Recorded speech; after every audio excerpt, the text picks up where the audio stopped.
Hi guys, tonight we are going to slowly travel back to the dusty towns of the American Wild West and explore a question that most people rarely think about. What food was actually served inside the saloons? When we think of the Wild West, our minds often jump to scenes of high-stakes poker games, swinging wooden doors, and the sharp clink of a whiskey bottle against a glass. We imagine the grit, the lawmen, and the outlaws. But behind the legendary gunfights and the cinematic drama, there was a much quieter, more mundane reality. People had to eat. Travelers, miners, cowboys, and laborers spent long, grueling days under a relentless sun, and when they finally stepped off the dusty trail, they weren't just looking for a drink. They were looking for a place to rest their bones and fill their stomachs.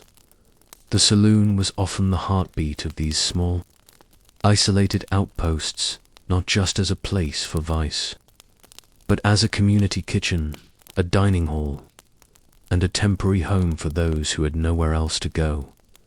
Close your eyes for a moment. Imagine you are sitting on the wooden bench of a stagecoach. You have been traveling for days. The rhythm of the wheels is a constant, rhythmic thrumming beneath you. Thump. Thump thumpers, they roll over the uneven sun-baked earth. The air is dry, so dry it feels like it's pulling the moisture right out of your skin. You can feel the fine, powdery dust of the trails settling into the creases of your clothes, coating your hat, and making your throat feel tight and parched. The sun is beginning to dip lower in the sky now, turning from a harsh, blinding white to a soft, burnt orange. The shadows of the saguaro cacti are stretching out across the landscape like long, dark fingers. Up ahead, through the shimmering heat haze, you see the silhouettes of a few wooden buildings. This is the town. It doesn't have a grand name, and it isn't very large, just a single, wide street made of the same orange-brown dirt you've been traveling on all day. As the stagecoach slows down, the rhythmic creaking of the lever springs becomes more pronounced. You hear the driver call out a low, tired command to the horses. The carriage comes to a halt, and the silence that follows is immense.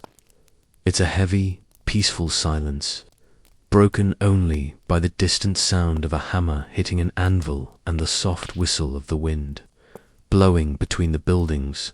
You step down. Your boots hit the ground with a soft, muffled thud. The dust rises in a tiny cloud around your ankles and then slowly settles back down. You walk toward the largest building on the street. It has a high, false front, making it look taller than it actually is. Above the door, a faded wooden sign hangs slightly crooked. It reads simply, "The Longhorn Saloon." As you approach the entrance, you hear the familiar sound of the swinging doors. They don't slam, they just creak softly on their hinges, swaying back and forth with a gentle swish-wish sound. You push through them, moving from the blinding, golden light of the afternoon into the cool, dim interior. It takes a moment for your eyes to adjust.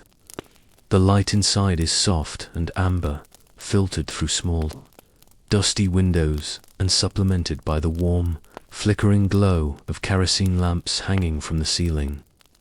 The air here is different. It's cooler, smelling of old cedar, spilled beer, tobacco smoke, and the faint, savory aroma of something simmering on a stove in the back. The floor is covered in a thick layer of fresh sawdust. It's there for a reason, to soak up the mud from boots, the spills from glasses, and the general mess of a busy day.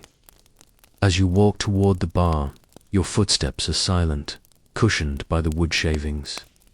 You feel the texture of the sawdust beneath your soles, soft and slightly springy. To your left, there are several round wooden tables.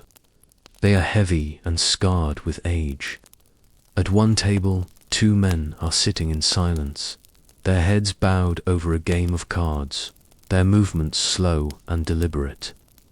They don't look up as you pass. The atmosphere is one of deep, weary calm. Everyone here is tired. Everyone is just looking for a moment of stillness. You reach the bar. It is a long, magnificent piece of dark mahogany that runs nearly the entire length of the room.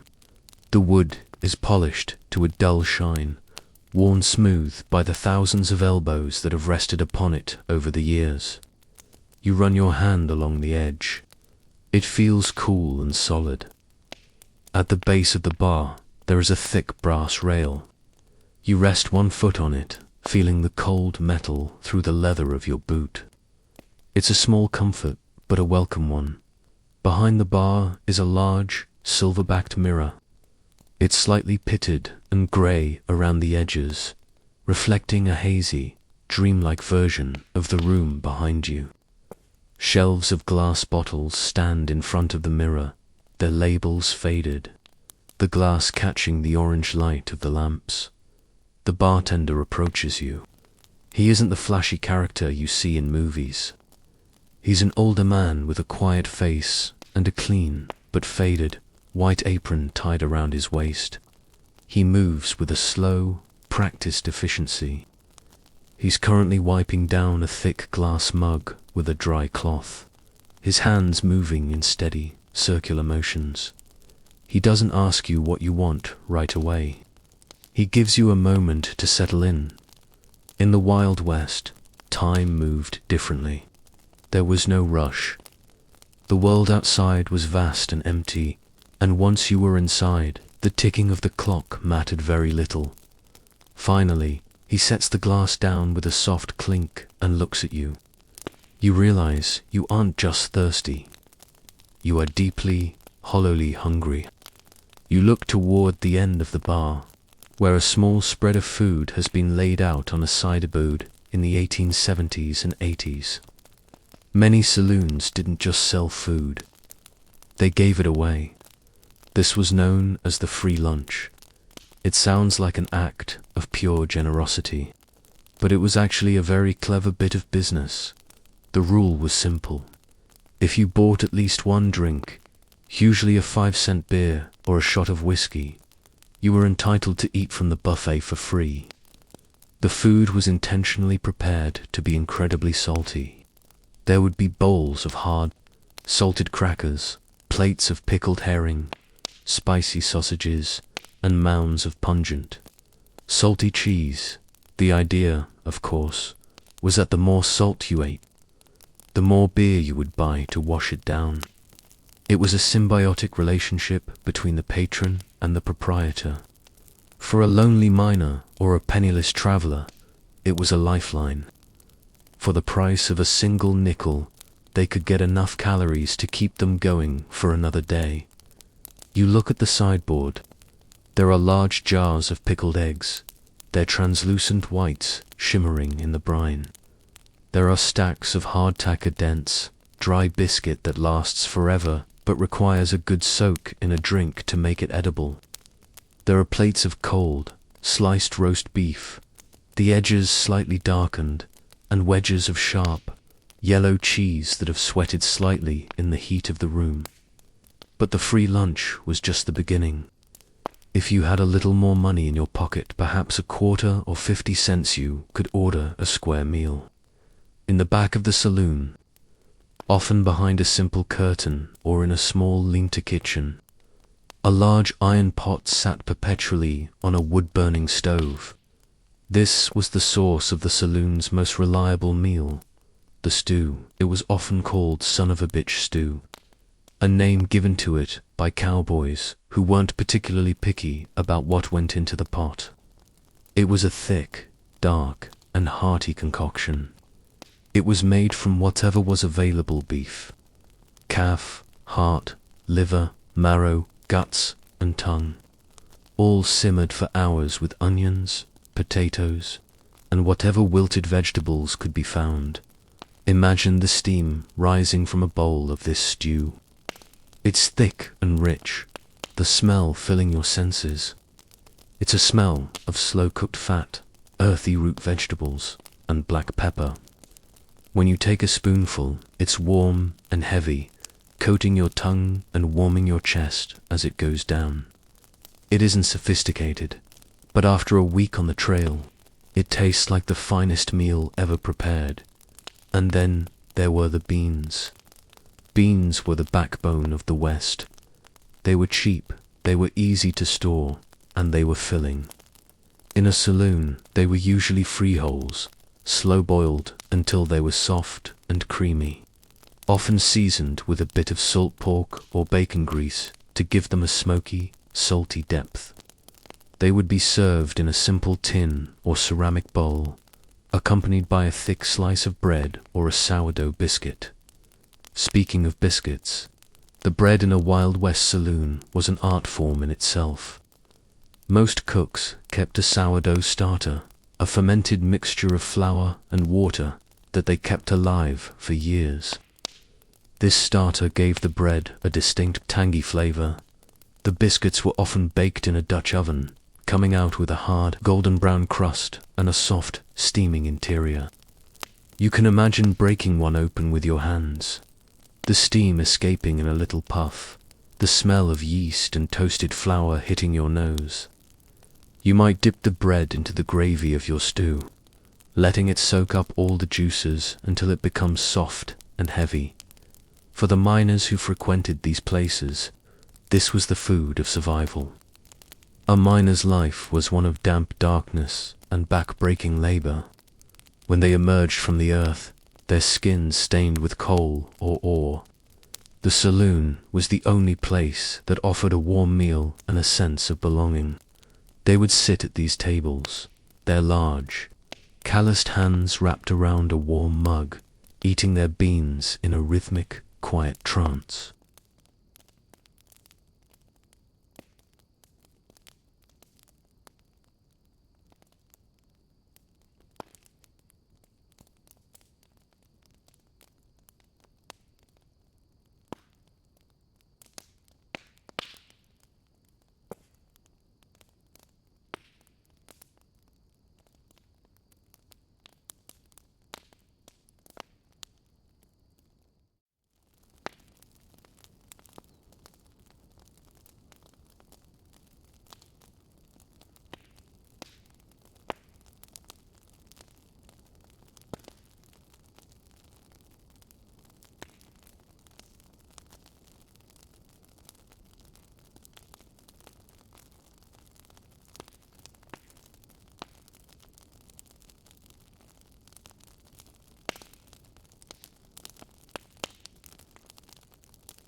You look around the room again, taking in the other patrons. To your right, a cowboy is leaning against the bar. He's wearing a heavy wool coat, despite the fading heat outside. His hat is pulled low, shading his eyes. He is slowly eating a plate of salt pork and fried potatoes. He eats with a focused intensity, his fork scraping softly against the plate scritch. Scritch, scritch. Cowboys didn't often get fresh food. On the trail, they lived on dried beef, hard biscuits, and coffee that was so strong it was said you could float a horseshoe in it. Coming into a saloon was a rare chance for something fresh, even if that just meant meat that hadn't been dried into leather dot in the corner. A group of railroad workers are sharing a large platter of chili con carne. This was a relatively new arrival in many western towns, brought up from the borderlands. It was a fiery, red stew of beef and chilies, often served with a side of crackers. You can see them mopping their brows as they eat, the heat of the peppers providing a different kind of warmth than the sun. There's a strange, communal peace in the room. Despite the different backgrounds, the gambler in his silk vest, the laborer in his dirt-caked denim, the traveler in his travel-worn suit, everyone is united by the simple, slow act of eating. The saloon, in this light, isn't a place of danger. It's a sanctuary. The sun has fully set now. The world outside the swinging doors has turned a deep, velvety indigo. Inside, the kerosene lamps are turned up just a little higher. The light flickers against the wood grain of the bar, creating dancing shadows that move slowly across the floor. You hear the soft bubble of the stew pot from the kitchen. You hear the low, melodic murmur of a conversation at a far table, words you can't quite make out, just a steady, comforting hum of human voices. The bartender takes a moment to refill a lamp.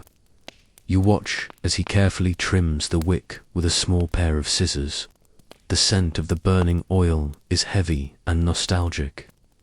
He moves to the end of the bar and picks up a stray plate, his movements as fluid and calm as a slow-moving river. You take another sip of your drink. It's cool and crisp. You take a bite of a pickled egg. It's tart and salty, the texture firm and smooth. Then you return to your bowl of beans and salt pork. Each bite is a reminder of the earth, of the long journey, and of the simple necessity of sustenance. The Wild West was a place of vast distances and lonely silences. But inside these four wooden walls, with the sawdust on the floor and the warm smell of slow-cooked food in the air, the world felt a little smaller, a little safer. As you finish your meal, you feel a deep, heavy tiredness beginning to settle into your limbs.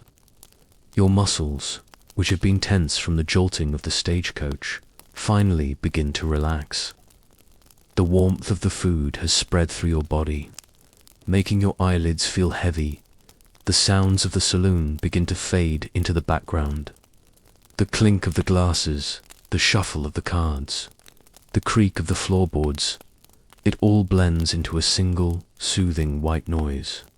It's like the sound of distant rain or the rustle of leaves in a gentle breeze. You look at the empty bowl in front of you. A few crumbs of the sourdough biscuit remain. You watch a single dust mote drift slowly through a beam of lamplight, rising and falling in the still air. It moves so slowly, so aimlessly, that it's hypnotic to watch. The bartender catches your eye and gives a small, almost imperceptible nod. He knows he's seen 1,000 people, just like you people, who have come from nowhere and are heading somewhere else, stopping here for just a brief moment to find a bit of warmth and a full stomach. You realize that this is the true history of the West. It wasn't always about the fastest draw or the biggest gold strike. Often, it was just about the quiet dignity of a warm meal at the end of a long, dusty day. It was about the way a simple bowl of stew could make a stranger feel like they belonged, even if just for an hour. You prepare to leave the bar and find a place to sleep. You push yourself away from the mahogany counter, feeling the strength return to your legs, though they are still heavy with sleepiness. As you walk back toward the swinging doors, the sawdust crunches one last time under your boots. You push the doors open and step out onto the wooden sidewalk. The air outside is cold now. The desert loses its heat quickly once the sun goes down. The sky is an explosion of stars, thousands upon thousands of tiny, brilliant pinpricks of light, far brighter than any lamp. The town is silent.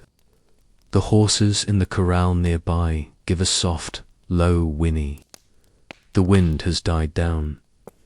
You take a deep breath of the night air. It's clean and sharp, carrying the faint scent of sagebrush and cold sand. You look back at the saloon. The amber light from the windows spills out onto the dirt street, creating warm rectangles of gold in the darkness. You feel full. You feel calm. The long, slow rhythm of the West has taken hold of you, slowing your heart rate and quieting your mind. The journey will continue tomorrow, but for now, the day is done. The food has been eaten, the thirst has been quenched, and the world is at peace. Slowly, you walk toward the boarding house, your footsteps echoing softly on the wooden planks, heading toward a deep and dreamless sleep.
The tin plates and bowls are common here.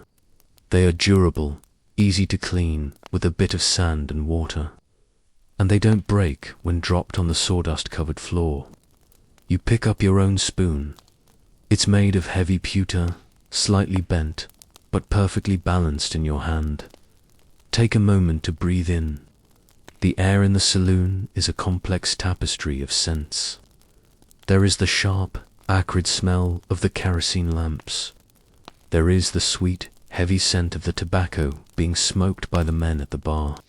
Over it all is the smell of the food, the savory lard, the earthy beans, the tangy sourdough, and the bitter, burnt smell of the coffee. The sounds are just as layered. The wind has picked up outside, and you can hear it whistling through the gaps in the window, frames a long, low ooh that makes the interior feel even safer and warmer.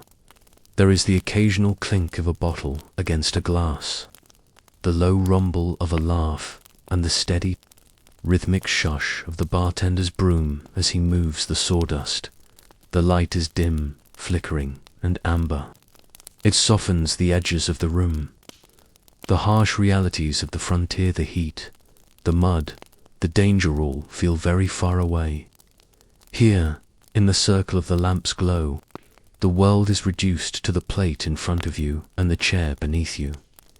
You have finished your beans. You have used the last corner of your cornbread to wipe the plate clean. Your stomach is full and a heavy, pleasant lethargy has taken hold of your mind. The bartender moves past your table, his footsteps silent on the sawdust. He reaches up and turns the wick of a lamp down just a fraction. The shadows in the corners of the room grow longer and deeper. You lean back in your oak chair. The wood creaks in a sympathetic, familiar way. You watch the steam rising from your coffee cup. The ripples on the surface of the dark liquid catch the golden light, shimmering like a tiny, liquid sun. Outside, the town has gone to sleep. The dust has settled on the street. The horses in the livery stable are quiet. Inside the saloon, the few remaining patrons move with the slow, deliberate grace of people who are no longer in a hurry. The Wild West was a place of constant movement, of wagons rolling, horses galloping, and hammers falling. But in the evening, inside the saloon, everything stopped. The simple food, the dim light, and the heavy air created a pocket of stillness. You close your eyes for a second. You can still smell the woods. You can still feel the warmth of the beans in your chest. The world is quiet. The journey can wait. For now, there is only the slow, steady pulse of the night. As you prepare to stand, you take one last look around. The lamp on your table is the only thing left burning in this corner. You watch the flame dance behind the glass. It's a tiny, flickering life in the middle of a vast, dark wilderness. You realize that these simple foods, the beans, the salt pork, the sourdough, were more than just meals. They were a connection to home, a promise of survival, and a way to tame a wild landscape, one plate at a time. You push back your chair. It makes a long, low groan on the floorboards. You walk toward the door, your boots feeling heavy, your mind already drifting toward the soft darkness of sleep. The swinging doors move with a gentle creak as you pass through them, stepping out into the cool, silent night. The stars are bright above you, but your eyes are heavy. You take a final breath of the cold air, smelling the distant sage and the cooling earth, and you walk slowly toward your bed, carrying the warmth of the saloon with you into your dreams. You are still there, leaning back in that same sturdy oak chair, the wood supporting your back with a familiar, solid pressure. The amber light from the kerosene lamps has softened even further, casting long, velvet shadows that seem to pull slowly against the rough-hewn timber walls. The air is thick with a comfortable, heavy stillness. Tonight, we are going to look closer at a phenomenon that defined the social fabric of the frontier. Tradition that seems almost too good to be true in our modern world, yet was the beating heart of every town from Abilene to Tombstone. We are going to slowly walk over to the long, polished sideboard at the end of the bar and explore the legendary free lunch. The free lunch was not an act of charity, though to a hungry, penniless drifter, it certainly felt like one. It was a masterpiece of 19th century psychology and business. As you sit there, watching the bartender polish a heavy glass, you begin to understand the unspoken contract. In the 1870s, competition between saloons was fierce. Every dusty street corner seemed to have 2 or 3 establishments, each vying for the patronage of the same miners, cowboys, and railroad workers. To pull men in from the heat and dust, the saloon keepers hit upon a simple, irresistible hook: the promise that for the price of a single 5-cent beer, a man could eat his fill. But there was a catch, hidden in the very flavors of the food. Every item laid out on that table was chosen for its ability to create a deep, unquenchable thirst. It was a cycle as steady and predictable as the tides. You eat the salt. You buy the drink. You drink the beer. You reach for more salt. As you watch the patrons gather, you see that no one is in a rush. The free lunch table was the great equalizer. The wealthy gambler in his silk waistcoat stood shoulder to shoulder with the teamster whose fingernails were permanently stained with axle grease. Here, at the sideboard, everyone was simply a hungry soul seeking a moment of respite. Imagine you are standing up now. Your boots make a soft, rhythmic crunch in the fresh sawdust as you move toward the back of the room. The sideboard is a massive piece of furniture, dark and heavy, with a surface that has been scrubbed so many times it feels like satin under your fingertips. The table is crowded with an array of glass jars, wooden platters, and tin bowls. Under the low light of a hanging lamp, the spread looks like a still life painting. The colors are muted browns, pale yellows, deep garnets, and the translucent white of brine. There is a quiet dignity to the arrangement. The bartender spends a great deal of time each morning precisely placing the bowls. He knows that a man who feels he is being treated well will stay longer. He will linger over his glass. He will listen to the slow tick of the clock and forget the miles he has yet to travel. The first thing that catches your eye is a large, heavy stoneware crock. Inside, floating in a cloudy herb-flecked brine, are the pickles. These are not the sweet, delicate pickles of a fancy dining room. These are salters pickles, fermented until they are sharp enough to make your jaw ache. You can smell them from a foot away, a pungent, vinegary scent that cuts through the heavy smell of tobacco and coal oil. When someone pulls one out with the communal wooden tongs, you hear the faint splash of the brine. They are a deep, dark green, their skins bumpy and firm. Next to the pickles sits a wooden platter piled high with salted fish. Often this was herring or cod, shipped in barrels from the coast, packed in layers of coarse grey salt. The cook has rinsed them, but the salt has penetrated deep into the flesh. The fish is served in small, oily strips. You can see the light reflecting off the scales.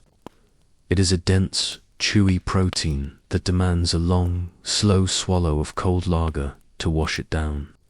Each bite is a reminder of the ocean, thousands of miles away, brought here to the desert to serve a very specific purpose. In the center of the table is a mountain of crackers. These are soda crackers, baked until they are dry as a bone and brittle enough to shatter at the slightest pressure. They are stacked in neat, pale towers that lean precariously against one another. When a patron reaches for one, you hear a dry, snapping sound, crrr. The crumbs fall into the sawdust below, disappearing instantly. The crackers are dusted with a visible layer of salt crystals that sparkle like tiny diamonds under the kerosene glow. They are the perfect vessel for the meats and cheeses, providing a crunch that echoes in the quiet room. Beside the crackers are thick, hand-cut slices of rye bread. The bread is dense and dark, with a heavy crust that requires a bit of effort to chew. It smells of caraway seeds and yeast. The slices are slightly dry, having sat out since the noon hour, which makes them even better at absorbing the moisture in your mouth. You watch a traveler take a slice of bread and use it as a makeshift plate, piling it high with whatever he can find.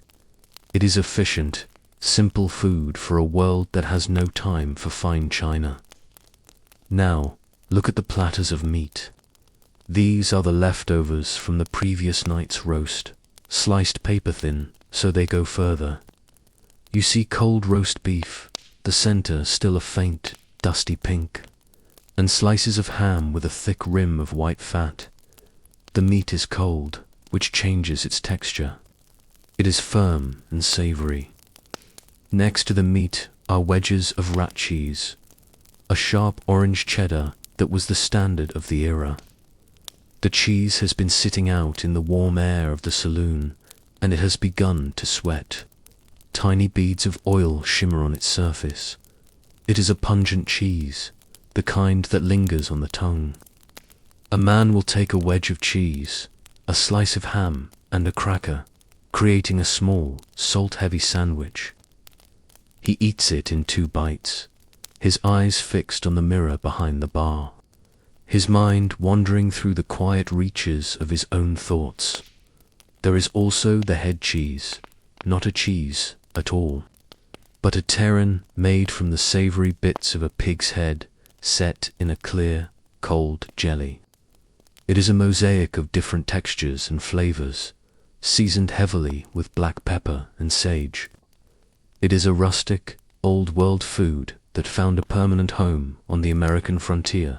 Perhaps the most iconic sight on the free lunch table is the jar of pickled eggs.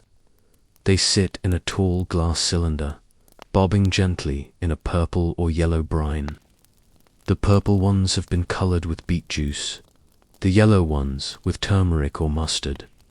They look like smooth, oversized pearls. When the bartender removes the lid of the jar, a soft, suction-like pop echoes through the room. He uses a long-handled spoon to retrieve one, the egg glistening as it emerges from its bath. A hard-boiled egg is a heavy thing. It sits in the stomach with a comforting weight. It is the ultimate slow food. You watch a miner peel a plain egg, the white shell coming off in spiraling fragments that fall into his palm. He sprinkles a pinch of salt from a communal bowl onto the pale rubbery surface before taking a bite.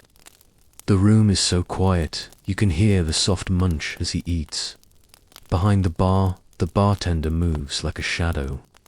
He is the guardian of the free lunch. His eyes are always moving, though he never seems to be staring. He is watching for the free luncher, the man who tries to eat without buying a drink. In the code of the West, this was a serious social transgression. A man could be poor, he could be down on his luck, but he was expected to contribute his 5 cents to the house. If a man reaches for a 3rd helping of ham, without ordering a second beer, the bartender might slowly walk over. He won't say much. He might just tap the edge of the bar with a coin or pointedly wipe the space in front of the customer. The message is clear, but for the most part, the system works in a state of peaceful equilibrium. The bartender knows that the saltier the herring, the faster the kegs will empty. He keeps a bowl of salted almonds or pretzels at the bar top as well, a secondary line of defense against a hydrated throat. Watch his hands as he works. He handles the glasses with a rhythmic, clinking grace. He pours the beer slowly, letting the foam the head rise to the very brim of the glass. The sound of the liquid pouring is a soft, bubbling hiss, the most inviting sound in the world to a man who has just eaten a handful of salt-cured cod. The area around the free lunch table is a place of quiet transition. Men don't usually stand here for long. They gather their food and then retreat to the shadows of their tables or the solid comfort of the bar rail. You see a gambler, his fingers nimble and clean, delicately picking up a slice of pickled tongue. He moves with a calculated slowness.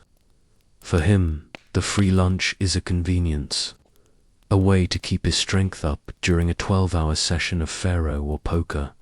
Across from him, a youth who looks like he has just climbed off a freight wagon is eating with more urgency. He is trying to be polite, but his hunger is visible in the way he keeps his head down. He finds comfort in the predictability of the flavors. No matter how far he travels, a pickled egg in Kansas tastes the same as a pickled egg in Nevada.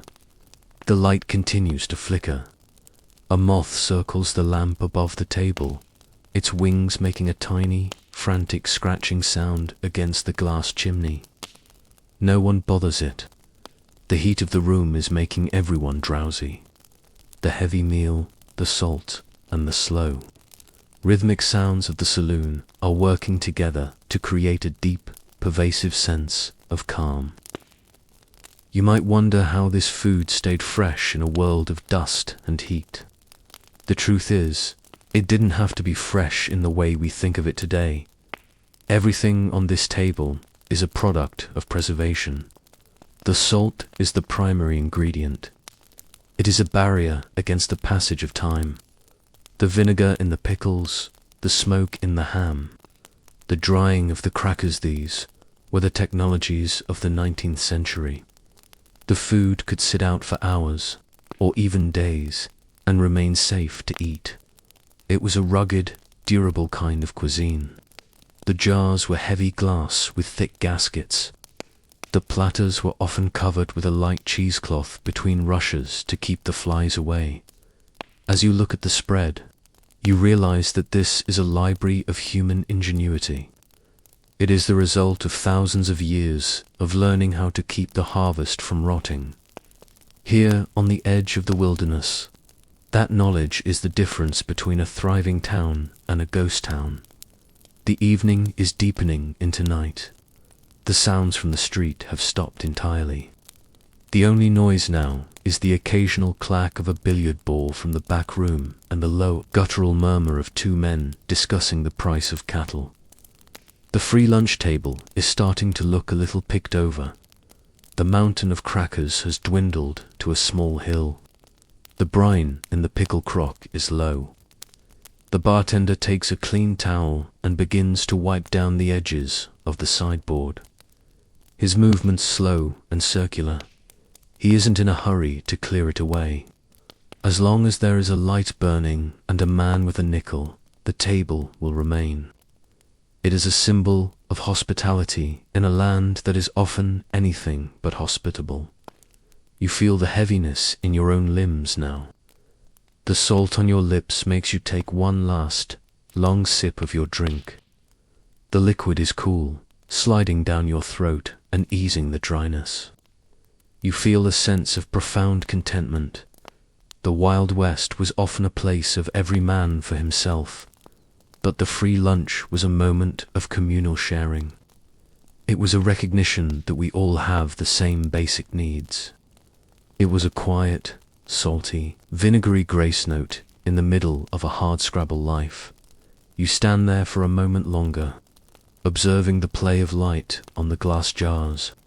The purple brine of the eggs looks like liquid amethyst in the shadows. The crust of the rye bread looks like a dark, rugged mountain range.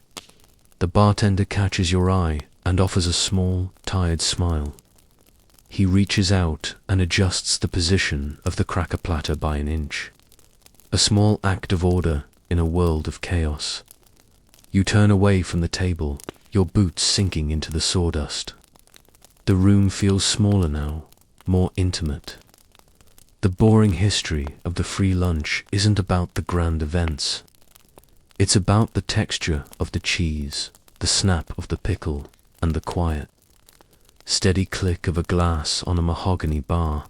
It is about the way a simple, salted meal could ground a person, making the vast, terrifying emptiness of the prairie seem just a little bit more like home. You walk back toward your table, your mind drifting, your heart quiet. The night is long, the lamps are low, and the world is at rest. The room has grown even quieter now, the amber glow of the kerosene lamps casting long, flickering shadows that dance slowly across the ceiling. You are still seated at your wooden table, the surface cool beneath your palms. You can feel the vibration of the building, the subtle groans of the timber, as it settles into the cooling earth of the night. But now, a new sensation begins to drift through the room. It is a scent that is heavy, savory, and deeply grounding.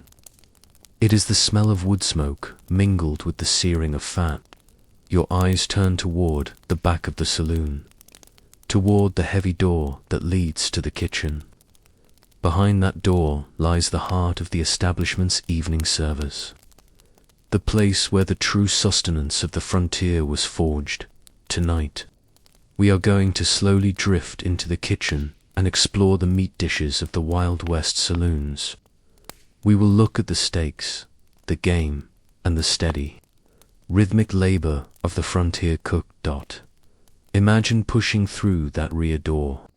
The air here is thicker, warmer, and carries a weight that the main barroom does not. This is a small, rectangular space, dominated by a massive, black Castilian stove that seems to radiate a life of its own. It is a Great Western or a Buck's brilliant model, its surface intricately embossed with iron scrolls and flourishes, now darkened by layers of soot and grease. The stove is the sun of this small universe. Inside its belly, split logs of oak or mesquite crackle with a low, rhythmic pop hiss. The heat is consistent, a deep, thrumming warmth that you can feel in your chest. Above the stove, an array of heavy Castilian skillets hangs from iron hooks. They are jet black, seasoned by thousands of meals until their surfaces are as smooth as polished stone. There are no shiny copper pots or delicate pans here. Everything is built for endurance. Everything is built to withstand the intense, dry heat of a wood fire. You see the cook moving in the dim light of a single lantern hanging from a low beam. He is a man of few words, his movements slow and economical. He doesn't waste energy. He moves from the cutting block to the stove with a steady, practiced gait. The sound of his knife-heavy, carbon steel blade hitting the wooden block is a dull, rhythmic thud, thud. In the 1870s, cattle were the currency of the West. Great herds of longhorns were driven across the plains. And because of this, beef was often the most accessible meat on the menu. But a steak in a frontier saloon was not the tender, marbled cut you might find today. The beef was lean, grass-fed, and often quite tough from the long miles of the trail. To make it edible, the cook uses a heavy iron mallet to pound the meat. You hear the sound a muffled, repetitive clack as he breaks down the fibers on the wooden block. Then comes the seasoning. There are no complex rubs here. He reaches into a wooden box and takes a handful of coarse grey salt and cracked black pepper. He sprinkles it over the meat with a flick of his wrist. Now, listen. He lifts a heavy skillet and drops a knob of beef tallow into it. The fat melts instantly. Swirling across the black iron, he lays the steak into the pan. Cessus the sound is a long, steady exhale. The smell of the searing beef rises in a cloud of blue-gray smoke, curling toward the ceiling. He doesn't flip it quickly. He lets it sit, allowing the heat of the wood fire to create a thick, salty crust. This crust dark, nearly charred ease, where all the flavor lives. It is the taste of the fire itself. When the steak is finally turned, the underside is a beautiful, rugged brown. It is served simply, perhaps topped with a few fried onions that have softened and turned translucent in the same pan. It is a dish that requires a sharp knife and a slow, patient chewer meal that forces you to slow down and acknowledge the labor that went into it. Sometimes, the freight wagons are late, or the local cattle herds are far away. In those times, the saloon relies on what the land provides. You look toward the cool, dark corner of the kitchen where several carcasses hang from the rafters. Safe from the heat of the stove, there is the dark, dense meat of the buffalo. Buffalo meat was a staple for many years, prized for its richness. It is darker than beef, almost a deep garnet color. When cooked in the skillet, it has a slightly sweeter, earthier scent. The cook prepares it much like the beef, but he is careful not to overcook it, as the lack of fat makes it turn dry and hard if left too long over the flame. Beside the buffalo hangs a brace of deer. Venison was common, brought in by local hunters or the saloon keeper himself. The cook takes a haunch of venison and slices it into thin medallions. He dredges them in a bit of flour precious. Dusty flour and fries them in bacon grease. The sound of the frying is different, now a lighter, more frantic crackle pop. The venison is lean and tender, tasting of the sage and wild grasses the animal grazed upon. And then there are the smaller prizes, rabbit and squirrel. These were often not served as steaks, but rather smothered. The cook joints the rabbit and browns it in the skillet, then adds a splash of water or a bit of coffee and covers the pan with a heavy lid. He lets it simmer on the cooler edge of the stove for hours. The meat becomes so soft it falls away from the bone at the touch of a fork. It is a gentle, comforting dish, often served over a pile of mashed dried beans. Occasionally, if the saloon is near a more established settlement with a small farm, there might be chicken. In the Wild West, chicken was a luxury, a Sunday bird. The cook prepares it with a sense of ritual. He has a deep iron pot filled with rendered lard. He waits until the lard is shimmering, almost invisible in its stillness. He coats the pieces of chicken in a thick batter of flour, salt, and maybe a dash of cayenne pepper. When the chicken hits the lard, the sound is a violent, joyous roar. But as the minutes pass, the roar settles into a steady, bubbling hum. The smell is intoxicating. The smell of hot oil and toasted batter. When the chicken emerges, it is a brilliant, craggy gold. The cook sets it on a piece of brown paper to drain. You can imagine the first bite, the shattering crunch of the skin, followed by the soft, steaming meat inside. It is a taste of home, of a world left behind in the East, brought to life in a dusty kitchen in the middle of nowhere. While beef was the king of the trail, pork was the king of the larder. We have talked about salt pork, but in a saloon with a dedicated kitchen, you might find fresh pork if a local hog had been slaughtered recently. The cook treats pork with respect. He might roast a large loin in the oven of the stove, the fat dripping onto a bed of onions and potatoes below. The oven door, that heavy, ornate iron plate, acts as a seal, trapping the moisture inside. As the pork roasts, the kitchen fills with a sweet, heavy aroma. The skin of the roast turns into cracklings, hard, salty, and incredibly flavorful. A slice of this roast, served with a ladle of dark gravy made from the pan drippings, was perhaps the finest meal a man could buy for 50 cents. It was a meal that reminded the miners and cowboys that they were still part of a civilization, even if that civilization was only a single street of wooden buildings surrounded by 1,000 miles of grass. You watch the cook manage the fire. This is the most important skill in the kitchen. A wood stove has no dials, no numbers, no certainties. He feels the heat with the back of his hand, holding it a few inches above the iron surface. He knows exactly where the hot spots are, the places directly over the firebox where the iron glows a faint, dull red in the dark. He knows the cool spots on the far right, where a pot of coffee can sit all day without boiling away. He manages the temperature by moving the pots. He slides a skillet an inch to the left, then an inch to the right. It is a slow, silent dance. Slide, scritch, settle, the sound of iron moving. On iron is a signature of the saloon kitchen. He also uses stove rings. These are removable circular plates on the top of the stove. If he needs intense, direct heat for a quick sear, he lifts a ring with a specialized iron handle, exposing the dancing orange flames beneath. He sets the skillet directly over the hole, the fire licking the bottom of the pan. The light from the firebox spills out, illuminating his face for a brief moment.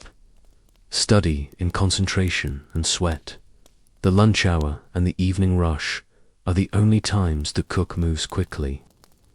When a group of 12 cowboys rides in, their stomachs growling from a day of branding or fence mending, the kitchen becomes a place of frantic yet silent production. He doesn't take individual orders.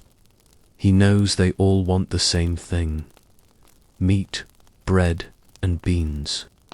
He lines up 12 tin plates on the long wooden table. Clink, clink, clink. He moves down the line. A scoop of beans on each, a sourdough biscuit on each. Then he moves to the stove. He has 3 large skillets going at once, each filled with sizzling steaks. He lifts them out with a fork, the grease dripping back into the pan, splat, splat, splat. Each plate receives its portion. He calls out a low guttural command, and the bartender or a young helper whisk the plates away, moving them through the swinging door into the amber light of the barroom. Within minutes, the kitchen is quiet again. The rush is over as quickly as it began. The cook takes a moment to wipe his brow with a damp cloth. He adds another log to the fire, the wood catching with a soft, cheerful crackle. The stars have finally begun to pale, retreating into a sky that is turning the color of a bruised plum. The deep, heavy silence of the desert night is just beginning to crack, and a thin, cool breeze whispers through the empty streets of the town. You find yourself standing once more outside the swinging doors of the saloon. It is that quiet, liminal hour, the blue hour, when the world is neither fully asleep nor truly awake. Inside, the saloon is different than it was last night. The thick, hazy clouds of tobacco smoke have long since settled, and the air is surprisingly crisp, carrying the scent of cold wood ash and the faint, sweet smell of the damp sawdust that was laid down just before closing. The rowdy laughter and the clinking of whiskey glasses have been replaced by a profound, cathedral-like stillness. Tonight, or rather, this morning, we are going to slowly push through those doors and witness the transformation of the saloon into a breakfast house. We will explore the simple, heavy morning meals that fueled the men who built the West. As you step inside, the floorboards give a single, low groan, a sound that seems to echo much longer than it should in the empty room. The long mahogany bar, which seemed so vibrant and busy last night, now looks like a dark, sleeping giant. The silver-backed mirror reflects only the dim, grey light of the pre-dawn sky filtering through the small windows. But then you hear it. From the back, behind the kitchen door, comes a steady, rhythmic clack clack clack. It is the sound of someone chopping kindling. Then the unmistakable scrape of a heavy iron shovel against the floor of the stove. A moment later, a thin ribbon of blue smoke begins to rise from the chimney outside and inside. The air begins to warm. The smell of the morning fire is one of the most comforting scents in the world, dry, woody, and full of promise. It signals that the day has officially begun. The bartender is not the only one here. A few early risers are already scattered throughout the room. They don't sit at the bar. They sit at the tables near the windows, watching the light slowly grow. There is a stagecoach driver, his heavy coat still buttoned to his chin, his eyes red-rimmed from lack of sleep. There is a miner, his tools leaned against the wall, waiting for the first light so he can head to the hills. They do not speak to each other. In the morning, the saloon is a place of quiet contemplation, a place to gather one's strength before the sun demands its due. Before the food arrives, there is the coffee. In a Wild West saloon, coffee was not a beverage. It was a necessity. It was the fuel that restarted the human engine. You watch as the cook brings out a massive blue enamel pot. It is chipped at the spout and blackened at the bottom from years of sitting directly in the embers. The coffee inside is what they called arbuckles, the most famous brand on the frontier. The scent hits you first, dark, scorched, an oily aroma that seems to wake up your senses one by one. This coffee has been boiled, not brewed. The cook throws the grounds directly into the water, adds a pinch of salt to cut the bitterness, and sometimes a clean eggshell to help the grounds settle to the bottom. As he pours a cup for the stagecoach driver, you hear the liquid hit the tin mug, a heavy, splashing sound. The coffee is as black as midnight and thick enough to leave a stain on the metal. There is no cream here, and rarely any sugar. You drink it hot, letting the steam rise into your face, feeling the heat travel from the tin through your calloused palms and into your bones. It is a bitter, honest drink that cuts through the fog of sleep. Now, the kitchen door swings open more frequently. The cook is at the stove, and the sound of the morning sizzle begins. He lays thick strips of bacon into a cold skillet, letting them render slowly as the iron heats up. This isn't the thin, watery bacon of the modern age. This is slab bacon cured with heavy salt and hickory smoke. As it cooks, the fat bubbles and pops are gentle. Domestic percussion, pop, sizzle, pop. The smell fills the room, a rich, savory cloud that makes the stomach rumble in anticipation. Next come the eggs. In the 1870s, fresh eggs were a prize. If the saloon keeper kept a few chickens in a coop out back, you might get eggs that were laid only hours ago.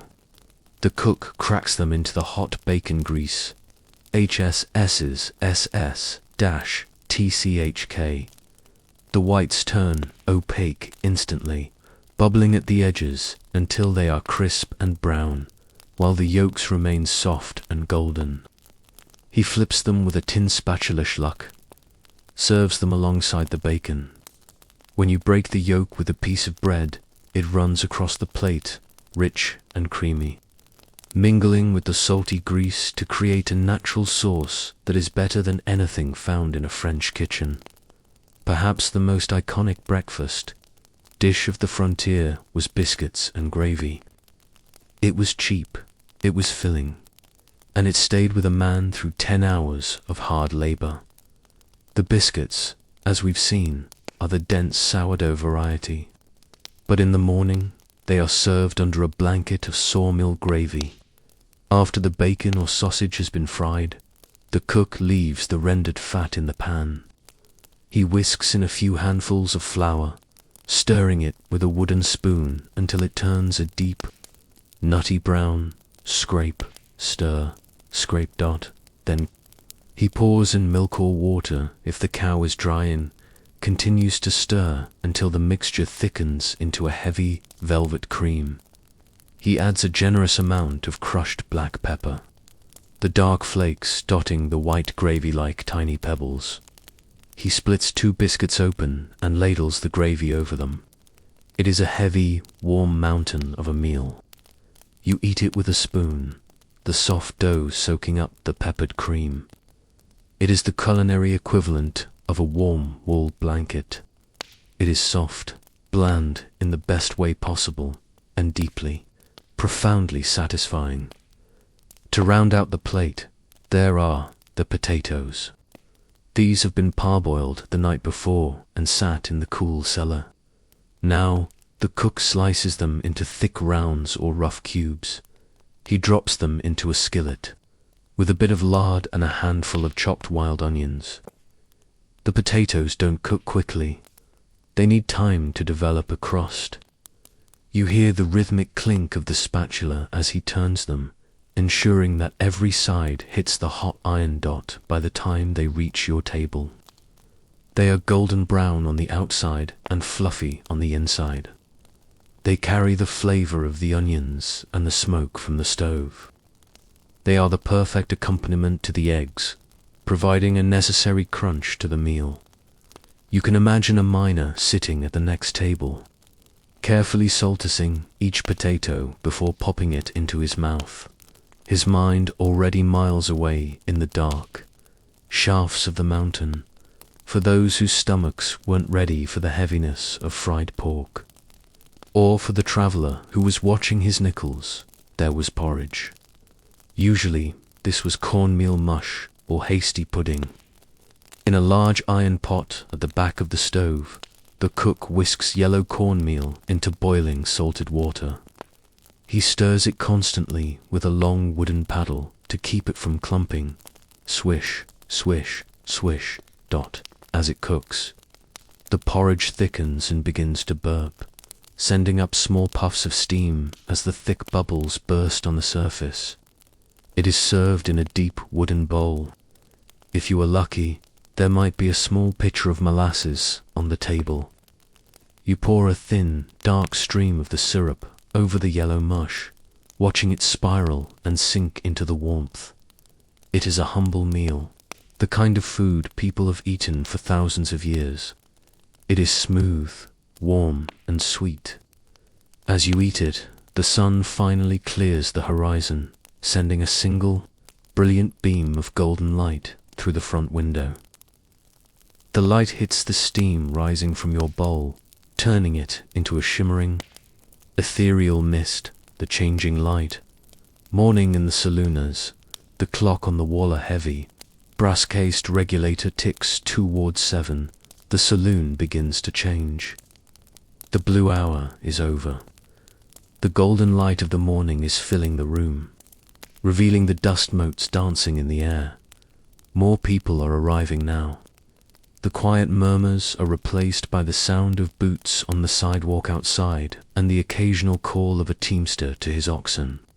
But inside, the pace remains slow. No one rushes a saloon breakfast. The stagecoach driver finishes his last biscuit, wipes his mustache with the back of his hand, and stands up. He leaves a few coins on the table. The sound of the silver hitting the wood is sharp and clear, and walks toward the door. The miner follows him, his heavy boots making a slow, deliberate thump-thump as he exits. The bartender is now behind the bar, but he isn't pouring whiskey. He is wiping down the mahogany with a damp cloth, preparing it for the long day ahead. He moves with a quiet, morning grace, his eyes clear and calm. You look toward the kitchen one last time. The cook is still there, but his movements have slowed. The first rush is over. He takes a large iron lid and places it over the pot of porridge. The stove is at its peak heat now. The iron is humming with energy. The cook uses this heat to dry out the damp cloths he used to wipe the tables. He drapes them over a wire rack above the stove, and you can see the faint wisps of steam rising as they dry. He takes a moment to feed the fire again. He opens the firebox door, and for a second, the room is flooded with a warm orange glow that outshines the sun. He tosses in 2 thick logs of cedar. The fire hungrily licks the new wood, and the scent of cedar sharp and resinous fills the kitchen in the corner.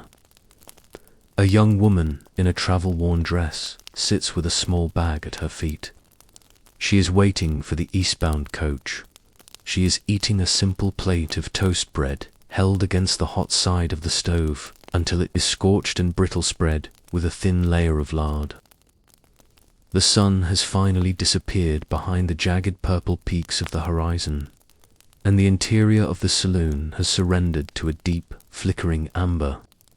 You are still here, leaning back in your chair, the weight of your morning meal and the afternoon's heat now a distant memory. The air has grown thick and heavy, like a warm blanket pressing against your skin. It is a sensory tapestry woven from the scent of spilled malt, the sharp temps of wood smoke, and the medicinal, earthy aroma of corn mash whiskey. Tonight, as the town settles into a quiet, rhythmic hum, we are going to explore the liquids that washed down the salt pork and the sourdough biscuits. We are going to look at the glasses, the bottles, and the slow, methodical art of the pour. We are going to drift into the world of the drinks that accompanied every meal in the Wild West, in the frontier. A meal was rarely eaten in isolation. The food was dry, the biscuits were dense, the beef was salted, and the crackers were brittle. You needed something to soften the edges. You needed a drink that could match the rugged intensity of the landscape outside. As you sit at your table, you watch the bartender. He is a study in deliberate motion. He isn't the frantic, bottle-spinning showman of a city lounge. He moves with the economy of a man who knows that time is the only thing he has in abundance. He reaches for a glass-thick, heavy-bottomed tumbler made of leaded glass that has been clouded by years of use. You hear the soft clink as he sets it on the mahogany bar. Then he reaches for the bottle. Whiskey was the lifeblood of the saloon, not because it was a luxury, but because it was a practical necessity. In a world where water was often alkaline, brackish, or teeming with invisible life that could turn a man's stomach, whiskey was safe. It was sterile. It was reliable. Most of what was served wasn't the aged, charcoal-filtered bourbon we know today. It was raw whiskey straight from the copper still, often barely aged at all, because it was cheap to produce from the abundance of corn and rye grown in the East and shipped in charred oak barrels. It became the universal currency of the West. For 2 bits 25 cents a man could buy a drink that would burn the dust from his throat and settle the aches in his back. Watch the bartender pour it now. He holds the bottle by the neck, his thumb resting near the cork. He tips it slowly. You hear the liquid glugging out a deep, resonant glug. Glug as the amber fluid fills the glass. In the light of the kerosene lamp, the whiskey looks like liquid gold, swirling with tiny, microscopic particles of charcoal from the barrel. It has a scent that is unmistakable, a sharp, biting alcohol top note followed by a deep, toasted oak and a hint of vanilla. As the man at the bar takes his first sip, you see his shoulders drop. The tension leaves his neck. The whiskey is doing its job, providing a warm, glowing hearth inside his chest. But not all whiskey came from a barrel in Kentucky. In the most remote outposts, where the freight wagons were months apart, the saloon keeper became a chemist of sorts. He would take a small amount of neutral grain spirits and stretch it to meet the demand. These were the homemade spirits, often given colorful, terrifying names like snake water, tanglefoot, or coffin varnish, to give the raw alcohol the color of aged whiskey. The bartender might add tobacco juice, burnt sugar, or even a handful of rusty nails to provide a metallic bite. You can imagine the cook in the back, stirring a vat of this concoction over a low fire, the steam rising thick and pungent. It wasn't about quality, it was about the effect. It was a drink designed to be felt as much as tasted. As you watch a patron wince at his first swallow, you realize that for many, the drink was a test of endurance, a ritual that signaled the end of the working day and the beginning of the long, slow night. If whiskey was the fire of the saloon, beer was the water. In the 1870s, beer was a very different experience than it is now. There was no refrigeration, which meant the beer was served at cellar temperature, cool enough to be refreshing, but warm enough to bloom with the flavor of the yeast. The beer arrived in heavy wooden kegs, held together by iron hoops. The bartender would tap the keg using a brass faucet and a wooden mallet. You can hear the sound in your mind, a dull, hollow thud-thud, as he seats the tap, followed by the sudden, pressurized hiss of the first pour. The beer was thick, dark, and often slightly cloudy. It was liquid bread, filled with calories and nutrients that supplemented the meager saloon meals. When the bartender pulls the handle, the beer flows into a tall stoneware mug. The foam the head is thick and creamy, like the suds of a soap bucket. Watch the bubbles rise. They move slowly, sticking to the sides of the glass in intricate, lace-like patterns. The smell is sweet and bready, carrying the scent of malted barley and bitter hops. For a cowboy who had spent 10 hours in a cloud of alkali dust, that first long pull of cool beer was perhaps the greatest luxury the world could offer. He would wipe the foam from his mustache with a satisfied sigh. The weight of the world lifted for a moment. Even at night, the coffee pot never truly left the stove. For the gamblers, the lawmen, and the travelers who had to remain alert, coffee was the steady companion to their whiskey. In the dim light of the back of the room, you see a group of men gathered around a circular poker table.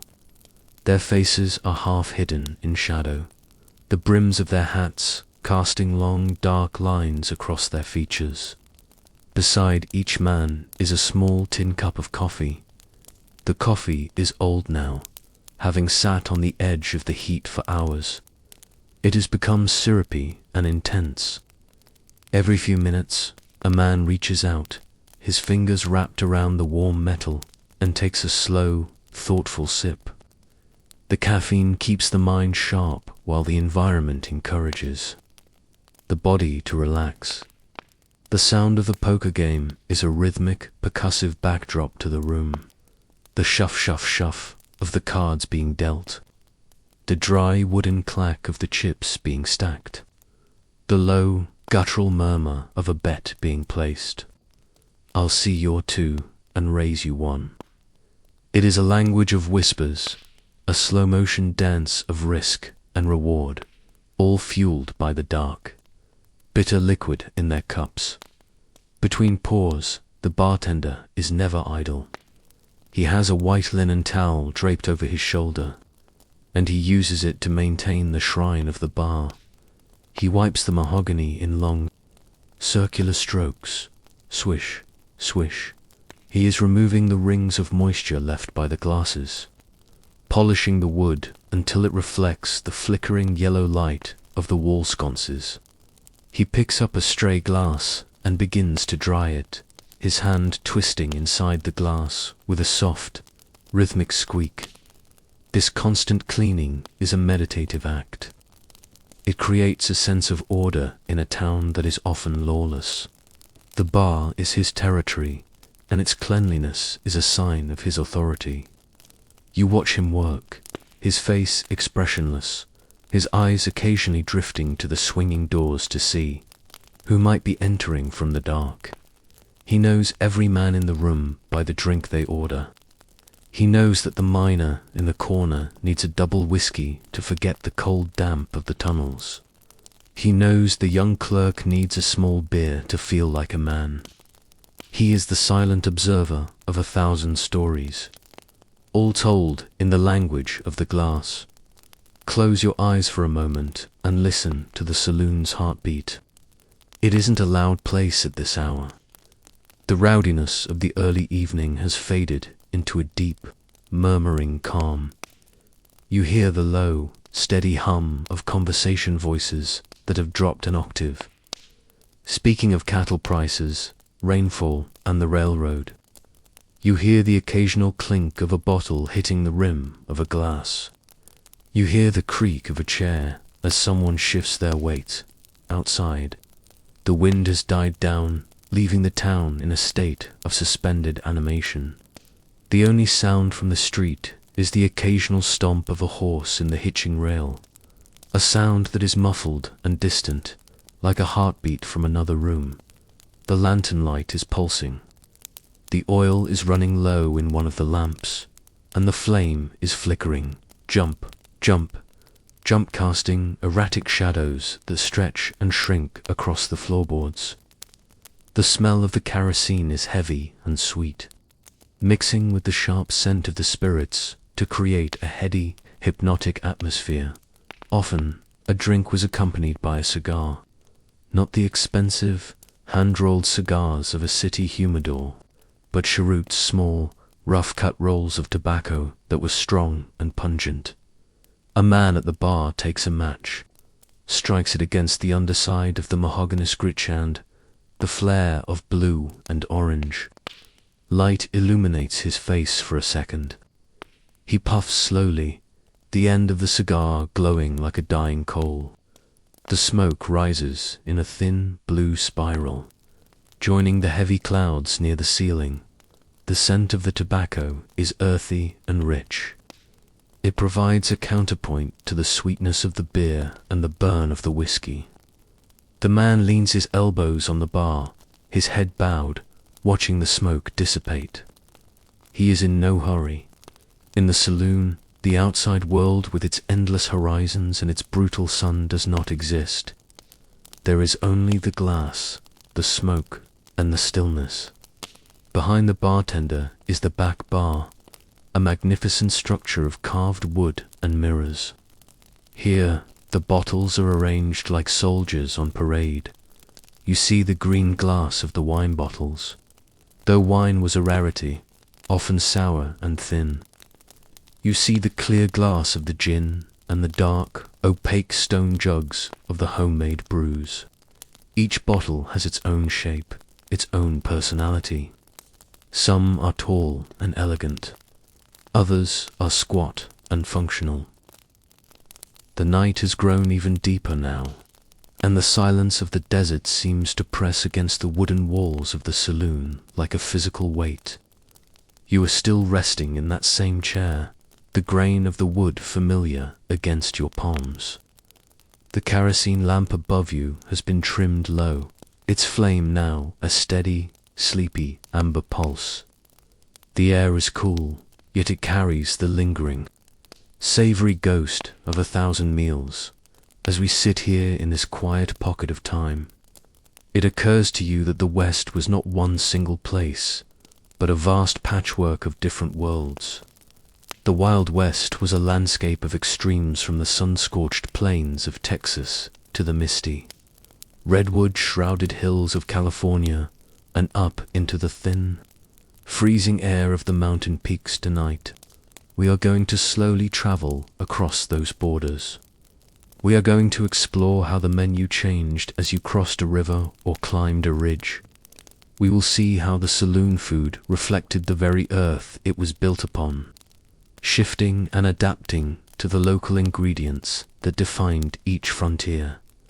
Imagine you have left this quiet room and traveled hundreds of miles to the south and east, into the heart of Texas. The air here is different, heavier, smelling of dry grass, leather, and the sweet, dusty scent of mesquite in a Texas cattle town. Like Abilene or Dodge City during the trail drives, the saloon menu was dominated by one thing: the longhorn. These were lean, tough, and rangy animals, and they provided a steady supply of beef. But here, the food was influenced by the proximity to the southern border. As you sit at a bar in San Antonio, the smell reaching you from the kitchen isn't just wood. It's the sharp, earthy tang of cumin and the slow, creeping heat of dried chilies. This was the birthplace of chili con carne. You watch the cook slowly stir a massive iron cauldron. The beef hasn't been cut into neat steaks. It has been hacked into small, irregular cubes and simmered for an entire day with suet, garlic, and a heavy hand of red peppers. There are no beans in this pot. Texas tradition dictates that the meat should stand alone. The color of the stew is a deep, bruised garnet. When a bowl is set before you, the steam carries a heat that makes your eyes water slightly. You eat it with a large, heavy spoon, the fat coating your tongue, the spice warming your throat. It is a slow, methodical heat that lingers long after the meal is over. To cool the fire, the bartender provides thick, hand-pressed tortillas made of cornmeal, their surfaces charred with black spots from the griddle. The sound of the tortilla being torn is soft. Paper like rippers, the soundtrack to a Texas morning. Now, let your mind drift west, over the scorching deserts and the high Sierras, until you reach the bustling, fog-thickened streets of San Francisco or the mining camps of the Sacramento Valley. The California gold rush brought people from every corner of the globe, and the saloon food reflected this incredible collision of cultures. In a California saloon, the free lunch was an opulent affair compared to the dusty outposts of the interior. Because of the proximity to the Pacific Ocean, the sideboard was often piled with fresh seafood. Imagine a large, silver platter heaped with cold cracked crab, the shells a brilliant, polished red. You hear the soft crunch as a miner uses a heavy nutcracker to reach the sweet, white meat inside. There are bowls of Hangtown fry, a dish born out of the decadence of the goldfields. It is an omelette made with expensive fresh eggs, but folded into them are plump, breaded oysters and thick slices of bacon. The smell is a curious, wonderful mix of the sea and the smokehou. In California, the bread was different, too. The humid, salt-tinged air of the coast was perfect for sourdough. The loaves were larger, the crusts thicker and harder, and the interior so tangy it was almost sour. You can hear the rhythmic soaring of the bread knife as the bartender cuts a fresh loaf, the crust shattering like glass onto the counter. It is a sophisticated, coastal version of the frontier meal, a reminder that in California, the Wild West was often paved with gold and flavored with the ocean. From the coast, we travel back inland, climbing higher and higher into the Rockies or the San Juans. The air here is thin and cold, even in the height of summer. The towns are perched on the edges of cliffs, and the saloons are built of heavy, unpeeled pine logs. In a mountain mining camp places like Leadville or Silverton, the menu was dictated by the extreme difficulty of getting supplies up the steep trails. Fresh beef was a rarity. Instead, the food was dense, high in fat, and built for survival in the biting cold. Here, game meat reigned supreme. You look at the menu chalkboard and see elk steaks and mountain mutton. The elk is a dark, iron-rich meat, tasting of the high-altitude grasses and pine needles. The cook fries it in heavy lard to add the calories the miners need for their 12-hour shifts underground. But the most common mountain dish was pasty, a tradition brought over by Cornish miners. These were handheld meat pies, a thick crust of lardrich pastry folded over a filling of diced beef, potatoes, and onions. You watch a miner take a pasty from a warming oven near the stove. It is heavy and hot, designed to stay warm in a coat pocket for hours. As he bites into it, the steam rises in a thick cloud, smelling of salt and starch. The sound of the pastry crumbling is a soft, muffled fluff. In the thin mountain air, this simple pie was the difference between a productive day and a dangerous one. It was a meal of the earth, for the men who spent their lives digging into it. Finally, we settle into a hell on wheels town, the Temporary, chaotic settlements that followed the tracks of the Union Pacific as it pushed across the plains of Nebraska and Wyoming. These towns were transient, built today and gone in a month. The saloons were often just large canvas tents with a wooden bar inside. Because the railroad was right there, the food in these towns was uniquely industrial. This was the era of the tin can. In a railroad saloon, you would see rows of brightly colored labels stacked behind the bar: canned peaches, canned corn, and canned Chicago beef. The meal here was often a plate of cans. The cook would open a tin of corned beef and a tin of peas, heating them together in a single pan. You hear the rhythmic crank, crank, crank of the iron can opener, followed by the soft hiss as the vacuum seal is broken.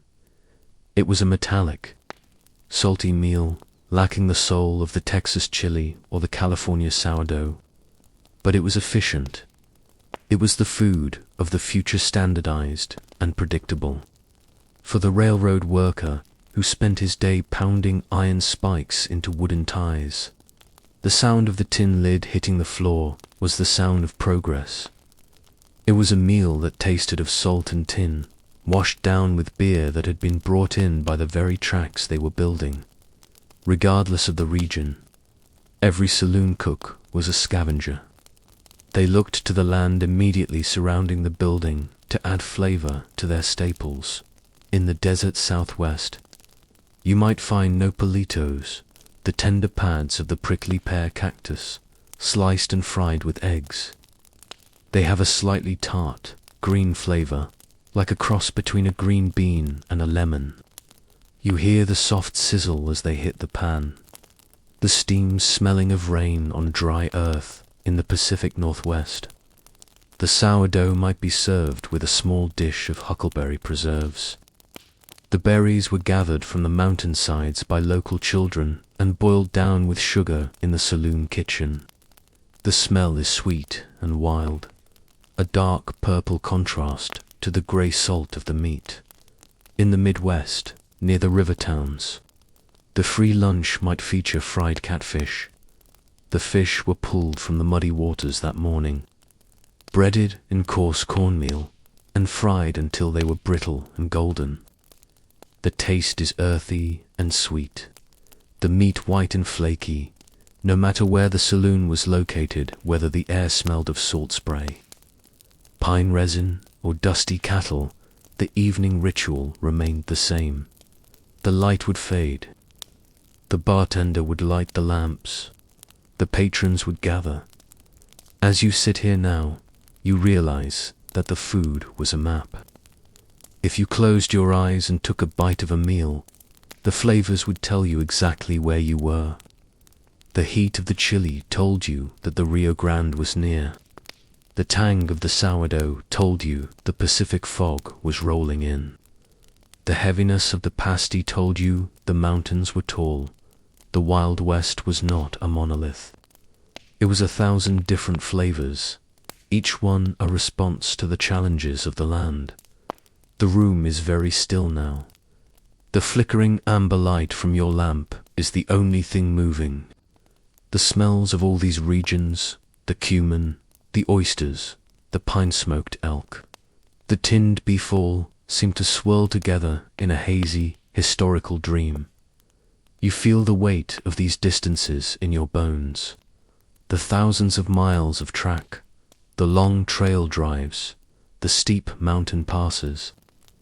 They are all represented here in the simple act of a cook stirring a pot. The saloon has reached its quietest point. The bartender has moved to the back to check the locks on the cellar. The last of the patrons has drifted out into the night. You look down at your hands. They are resting peacefully on the table. You feel a deep, pervasive calm, as if you have traveled across the entire continent and finally found a place to rest. The sounds of the different regions, the shattering of California crust, the glug of Chicago tins, the sizzle of Texas beef fade into a single, low-frequency hum. It is the sound. The amber light of the saloon has dimmed to a faint, rhythmic pulse, as if the building itself is breathing in the cool night air. The heavy, dark wood of the bar reflects the dying embers from the kitchen hearth, and the room is filled with a deep, velvet silence. You are still there, leaning back, feeling the gentle pull of exhaustion in your muscles. The bustling energy of the dinner rush is gone, leaving behind a lingering sense of peace. But as you sit in the stillness, your mind turns toward the source of that warmth. The people who stood behind the iron stove while the rest of the town drank and gambled. Tonight, we are going to slowly drift back through that swinging wooden door at the end of the bar. We are going to explore the quiet, tireless lives of the people who cooked in the saloons. We will look at their hands, their tools, and the long, slow hours they spent in the service of a hungry frontier. The kitchen door opens with a soft, tired creak. You step from the dim barroom into a space that feels even more intimate, even more grounded. This is the realm of the cook. It is a world of soot-stained brick, worn floorboards, and the steady metallic tick-tick-tick of cooling cast iron in the 1870s and 80s. The saloon cook was often a ghost-like figure, a person who lived in the shadows of the frontier's legend. While the cowboys and lawmen were out making history, the cook was here, in the heat, making sure the history makers didn't go hungry. As you look around the small room, you see him. He is sitting on a low stool in the corner, his back against the rough-hewn logs of the wall. His apron, once white, is now a map of the day's labor streaked with the dark grey of wood ash, the amber of beef fat, and the pale dust of flour. He is a man of profound patience. You can see it in the way he rests his hands on his knees, calloused hands with skin that has been toughened by the heat of the fire and the bite of the knife. In many saloons across the West, especially in the mining camps of Nevada and the railroad hubs of California, the face behind the stove was often that of a Chinese immigrant. These men were the unsung architects of the frontier's palate.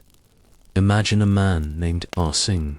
He came east from the Pacific coast, following the iron rails and the promise of work. In the saloon kitchen, he is a master of economy. While the world outside might have been harsh or unwelcoming, here, over the stove, he is the undisputed authority. Watch his movements in your mind. They are fluid, almost melodic. He doesn't use the heavy, clumsy gestures of the trail cooks. He handles his cleaver with a rhythmic precision. Chop, chop, chop. The sound is sharp and clean against the wooden block. He has brought with him techniques that were centuries old, the art of stir-frying in a hammered iron pan, the knowledge of how to stretch a small amount of meat with wild greens and rice. He is the one who introduced the Western palate to the concept of balance. He might add a splash of vinegar to a heavy beef stew to brighten the flavor, or a pinch of dried ginger to a pot of beans.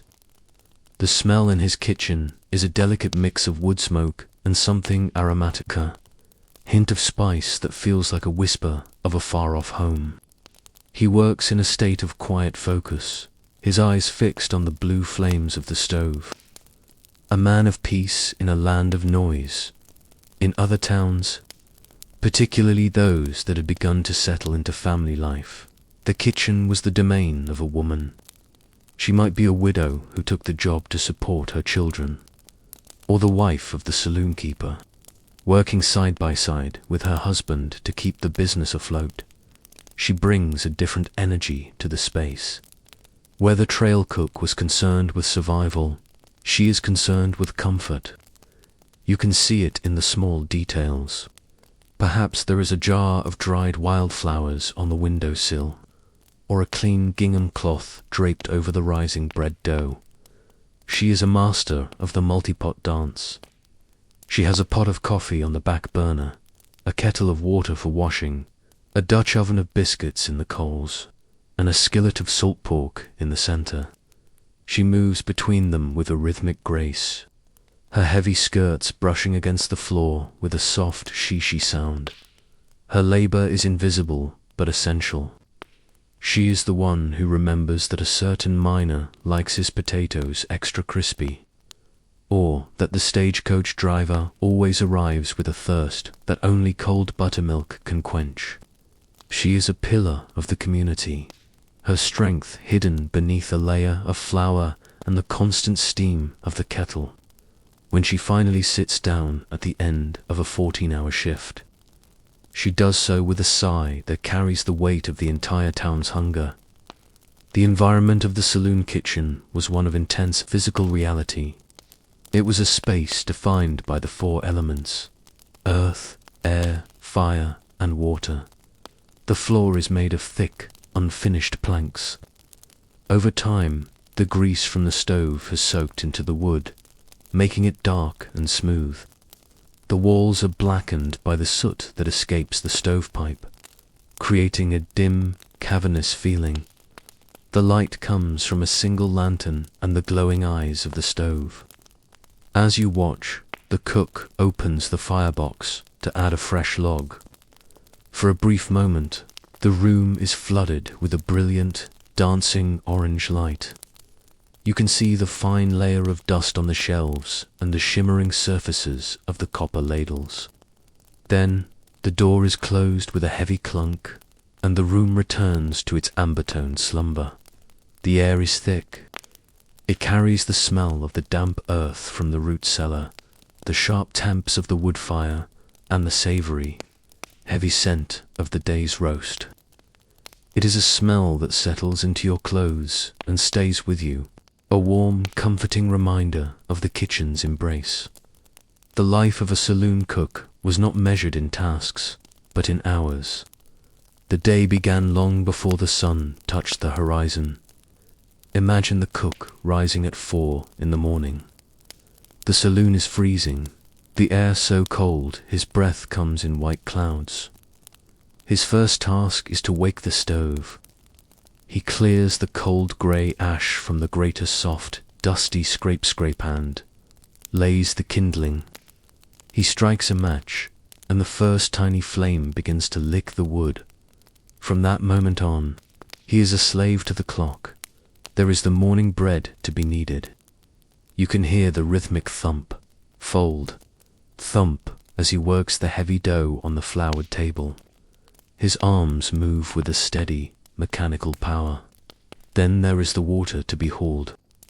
Each bucket is heavy, the iron handle biting into his hand as he carries it from the well. By noon, the heat in the kitchen has become oppressive. The stove is at full roar, and the sun is beating down on the wooden roof. The cook's face is slick with sweat, his shirt sticking to his back. But he does not slow down. There are the free lunch platters to be prepared, the slicing of the cold meats, the peeling of the eggs, the arrangement of the pickles, and then the dinner rush. The swinging door is a constant source of noise, the shouts of orders, the clatter of plates, the demands for more coffee. Through it all, the cook remains a calm center. He moves from skillet to pot, his mind a map of 10 different cooking times. He is an artist of the immediate, creating sustenance out of chaos. The tools in this kitchen are not delicate. They are heavy, forged from iron and steel, built to outlast the people who use them. You see the heavy Castilian skillet, its surface as black and shiny as a raven's wing. It has been seasoned by thousands of slices of bacon, its non-stick surface a product of years of patient use. When the cook sets it down on the stove, it makes a solid, authoritative clank. There is the spider, a frying pan with long legs that allows it to sit directly over a bed of coals. There are the heavy tin coffee pots, their spouts worn smooth. There is the dough trough, a long wooden box where the sourdough starter lives and breathes. Each tool has a story. The cook knows the exact weight of his favorite knife. He knows which pot boils the fastest and which one has a hot spot that will burn the beans if he isn't careful. These objects are his companions. In the long, quiet hours between meals, he polishes them, sharpens them, and cares for them with a silent, professional devotion. Now, as the clock on the saloon wall ticks toward midnight, the kitchen has reached its most peaceful state. The cook has finished the final cleaning. The plates are stacked, the floor has been swept, and the stove has been dampened down for the night. The fire is no longer a roar. It is a soft, pulsing glow behind the iron door. He takes a moment to perform his final ritual. He reaches into the dough trough and feeds the sourdough starter. He adds a bit of flour and a splash of water, stirring it slowly with a wooden spoon. Swish, swish. This is the heartbeat of the kitchen. As long as the starter is alive, the kitchen is alive. He covers the trough with a heavy cloth and stands up. His joints pop a sharp, dry sound in the stillness. He looks around his small kingdom one last time. Everything is in its place. The pans are hanging on their hooks, the knives are clean, and the air is cooling. He blows out the lantern. The room doesn't go dark. It turns a deep, velvety blue, illuminated only by the faint orange line beneath the stove door. He walks through the swinging door into the bar room, his footsteps silent in the sawdust. Asterisk, you watch him leave, his silhouette disappearing into the dark of the street. You realize that the history of the West was built on the backs of people like him, people who never drew a gun or discovered a gold mine, but who showed up every morning at 4 a.m. to make sure there was bread on the table. The first sign of the rush is the sound of spurs. It's a delicate, musical sounder, high-pitched ching-ching-ching that cuts through the low murmur of the room. A group of cowboys has just arrived, having finally turned their herd over to the railhead. They don't walk like men in a hurry. They walk with the slow, bow-legged gait of those who have spent weeks in a saddle as they move toward the bar and the tables. You see the dust fall from their heavy canvas coats in tiny, shimmering clouds. Their faces are weathered, lined by the sun, and stained with the grey alkali of the trail. They move through the room like shadows, finding their places with a weary, practiced ease. They do not shout. They do not cause a stir.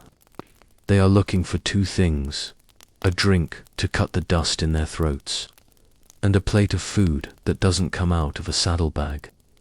You watch one man take off his hatter, heavy felt Stetson that has seen better years. He sets it on the table with a soft thump, revealing a line of pale skin on his forehead where the sun couldn't reach. He runs a hand through his matted hair and exhales a long, slow breath. The journey is over. The meal is beginning. The bartender and his young helper move with a focused, silent efficiency, There are no menus to read. In the busy evening, the choice is a simplified version of the day's staples. You hear the orders being placed not as loud shouts, but as low guttural exchanges. Beef and beans, Joe. Make mine a double biscuit, coffee, black. The words are short, clipped, and functional. There is a deep, unspoken understanding between the patron and the house. The cook in the back is already ahead of them. You can hear the rhythmic clack-clink of the tin plates being stacked in the kitchen, and the hiss of the ladles moving through the great iron pots. The gamblers at the center table do not look up from their cards, but you see their movements, slow as the smell of the food reaches them. They are professional men, dressed in clean linen and dark vests, but they too are subject to the same hunger as the trail hands. A gambler might signal for a plate with a simple nod of his head, never taking his eyes off the man across from him. The saloon evening is a symphony of these small, quiet gestures. Soon, the plates begin to emerge from the kitchen. They are carried 3 at a time, balanced on the forearms of the servers. These are heavy, blue-rimmed tin plates, and as they pass your table, you can see the steam rising in thick, fragrant plumes. Each plate is a landscape of browns and ochre. There is a thick slab of beef, seared until the edges are black and crispy, the center glistening with its own rendered fat. Beside it lies a mountain of pinto beans, their sauce so thick and dark it looks like velvet, and perched on the edge, like a golden rock, is a sourdough biscuit, its top cracked and dusted with flour. The sound of the plates hitting the wooden tables is a solid, comforting clank. It is the sound of arrival. You watch a cowboy pick up his fork, a heavy, 3-tined implement, and begin to eat. He doesn't talk. He focuses entirely on the plate. He breaks the biscuit with his hands, the soft snap of the crust barely audible, and uses a piece to mop up the bean gravy as he eats. The tension in his shoulders finally begins to dissolve. The food is doing more than filling his stomach. It is anchoring him back to the world of men, away from the lonely, shifting horizons of the cattle trail. There is a specific kind of noise in a busy saloon at night. It isn't a jarring noise. It's a dense, textured hum. It's the sound of 50 conversations happening at once, none of them rising above a murmur. It sounds like the distant roar of a river, a steady, white noise that makes the room feel private despite the crowd. You hear the rhythmic clinkling of silver spoons hitting the tin plates. You hear the soft thud of a whiskey bottle being returned to the bar. You hear the occasional creak of a chair and the shuffle of boots in the sawdust. The light from the lamps is struggling now, the oil burning low, making the shadows deep and long. The smoke from the cigars and the steam from the food blend together, creating a soft focus world. The edges of the room seem to disappear, leaving only the illuminated faces of the men at their meals. It is a busy scene, yes, but there is no frantic energy. The West was too big and too slow for frantic energy. Even in the height of the rush, the pace is dictated by the speed of the wood-burning stove and the patience of the hungry man. First, the smells. It is a heavy, intoxicating mix. There is the iron-like scent of the seared beef. There is the sweet, earthy smell of the beans. There is the sharp, medicinal tint of the rye whiskey and the pungent, woodsy aroma of the tobacco.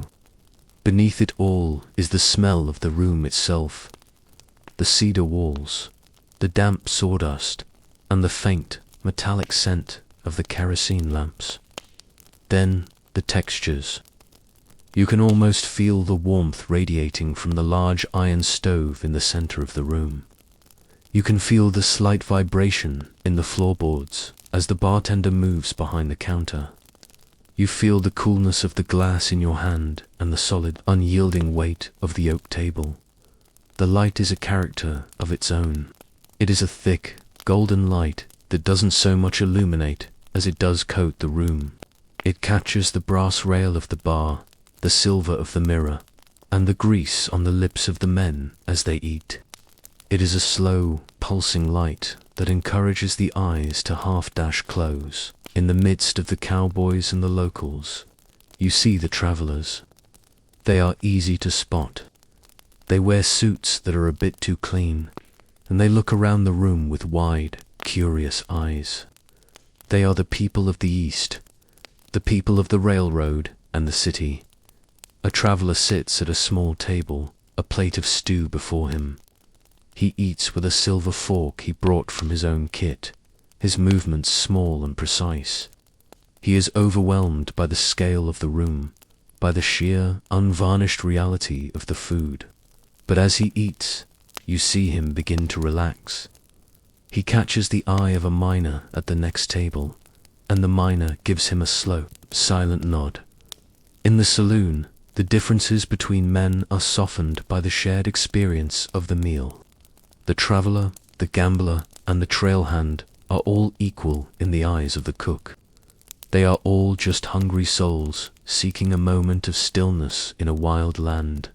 Beyond the eating, the life of the saloon continues in its slow, rhythmic way. At the far end of the bar, two men are leaning close together, their heads bowed in a private conversation. You can't hear their words, only the low, melodic rise and fall of their voices. They aren't arguing. They are planning. Perhaps they are discussing a new claim, or the price of horses, or a journey to a town that doesn't yet exist. The poker game has reached a state of deep, quiet intensity. The chips are stacked in neat towers, the light reflecting off their smooth surfaces. The sound of the cards being shuffled, that dry, rhythmic shrips the heartbeat of the room. A man reaches for his glass, takes a slow sip of whiskey, and sets it back down with a surgical precision. The bartender is the conductor of this orchestra. He moves without effort, his hands always busy. He wipes a glass, he pours a beer, he takes a coin. He doesn't need to look at what he's doing. His body knows the geography of the bar by heart. He is a calm, steady presence in the center of the hum. As the hour grows later, the rush begins to ebb. The mountain of biscuits in the kitchen is gone. The great iron pots of beans are being scraped clean. The cowboys are finishing their meals. You see them lean back, their hands resting on their bellies, their legs stretched out under the tables. They are no longer the dusty, hollow-eyed men who rode in an hour ago. They are sated. They are heavy with food and warmth. The conversation has slowed even further. The murmurs have become longer silences. A man lights a final cigar, the match flare a bright, brief star in the dimness. He puffs slowly, watching the smoke rise. There is a profound sense of accomplishment in the room. Another day has been survived. Another meal has been eaten. The boring history of this evening is that nothing dramatic happened. No guns were drawn. No fortunes were lost. It was simply the steady, quiet work of a community feeding itself. It was the slow, necessary process of restoration got through the swinging door. You see the cook take the last pan off the heat. The fire in the stove has been banked, the glowing coals covered with a layer of ash to keep them alive. Until morning, the steam in the kitchen is starting to dissipate. The cook sits down for his own meal, simple bowl of the remaining stew and a crust of bread. He eats in the dark, the only light coming from the cracks in the stove door. He is tired, but it is a good tiredness. He has fed 50 men tonight. He has been the provider. You hear the soft clink of his spoon against the bowl. It is a lonely, peaceful sound. The kitchen, once a place of frantic heat, is now a cool, dark sanctuary. You look around the saloon one last time. The room is half empty now. The sawdust on the floor is patterned with the footprints of the evening year. Map of where the men stood and where they sat. The lamps are flickering more now, the wicks beginning to char. The amber light has turned to a deep, burnt orange. The world outside the windows is a solid, impenetrable black, making the saloon feel like a ship floating in a dark sea. You feel the weight of your own eyelids. The slow, rhythmic hum of the room has become a lullaby. The scents of the beef and the beans are now just a memory, a warm, lingering presence in the air. The change did not happen overnight. It didn't happen with a bang or a great event. It happened in the way the town itself began to move. Imagine you are standing on the wooden porch of the saloon, looking out at the main street. Over the years, the dirt has been packed down harder. The wide, chaotic gaps between the buildings have begun to close. One morning, you hear a sound that wasn't there before, the rhythmic clack-clack-clack of hammers hitting stone. The town is laying down its first stone sidewalks. The mud and the dust, which once dictated the rhythm of life, are being pushed back. The sawdust on the saloon floor starts to feel like a relic of a messier time. The people walking past the swinging doors look different now. There are fewer spurs jingling, and more polished leather shoes. The heavy canvas coats are being replaced by wool overcoats. The town is growing up, and as it grows, it begins to demand a different kind of order. The saloon, once the only place for a man to find a meal and a seat, is no longer alone on the street. You walk back inside and notice the free lunch table. It is still there, but it looks smaller somehow. The jars of pickled eggs and the platters of salt pork are still being laid out, but the crowd around them has thinned. Across the street, a new building has gone up. It has large, clear glass windows that are cleaned every morning until they sparkle. Above the door, a sign reads simply, "The Grand Café." Inside that building, there are white tablecloths. There are individual menus printed on thick paper. There are waitresses in clean aprons who bring your food on porcelain plates, not tin ones. The saloon cook, who, for years, managed the heavy iron stove in the back, watches through the window. The world of one pot for everyone is fading. People now want a choice. They want chicken, Maryland, or pot. Roast with gravy, served in a room where the air doesn't smell of tobacco and rye whiskey. The saloon is returning to its roots as a place for a drink and a game of cards. But the community kitchen aspect of it is being carved away. The food is moving to the cafes, the hotel dining rooms, and the family kitchens.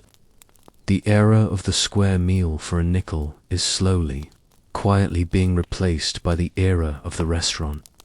There is another change, one that moves through the town like a slow, cool breeze. It is the arrival of the law. Not just the law of the gun, but the law of the ledger and the town council. New rules begin to appear on the walls of the saloon. Laws about closing times, laws about who can sit at the bar, laws that quiet the rowdy laughter and turn the high-stakes poker games into hushed, private affairs. The swinging doors, once so welcoming and rhythmic, are replaced by solid wooden doors with brass handles and locks. The wildness is being bled out of the West, replaced by the steady, predictable pulse of a settled society. The miners have moved on to deeper, more corporate mines. The cowboys are now ranch hands, living in bunkhouses with their own cooks. The railroad workers have finished the tracks and moved toward the horizon. The saloon becomes a place for the locals, a place for the shopkeepers and the bank clerks to have a quiet beer before heading home to their families. The atmosphere of a camp has been replaced by the atmosphere of a neighborhood.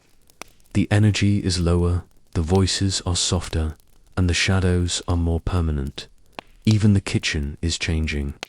The massive Castillon stove is still there, but it's joined by new inventions. You see a refrigerator, a wooden box lined with tin and filled with blocks of ice, brought in by the railroad. The salt pork is no longer the only meat available. The cook can now keep fresh beef, milk, and butter for days. The intense, salty flavors of the frontier are softening. The son-of-a-bitch stew is replaced by a milder beef stew, seasoned with store-bought herbs. The sourdough starter, which had been kept alive for 20 years, is finally discarded in favor of commercial yeast that comes in a neat tin. The bread is lighter, whiter, and more uniform. The boring consistency of modern life is beginning to take hold. The cook feels the change in his bones. He doesn't have to haul as many buckets of water. A hand pump has been installed over the sink. He doesn't have to chop as much wood. The stove now burns coal brought in by the ton. The labor is easier, but the character of the kitchen has shifted. It is no longer a fortress of survival. It is just a place to prepare food. The horizon itself seems to have moved closer. Where once there were thousands of miles of open grass, there are now fences miles and miles of barbed wire that divide the earth into neat squares. The free lunch finally disappears entirely. A new law is passed in the state capital, hundreds of miles away, banning the practice. It is seen as a relic of an unsanitary, disorderly past. The bartender takes down the sideboard for the last time.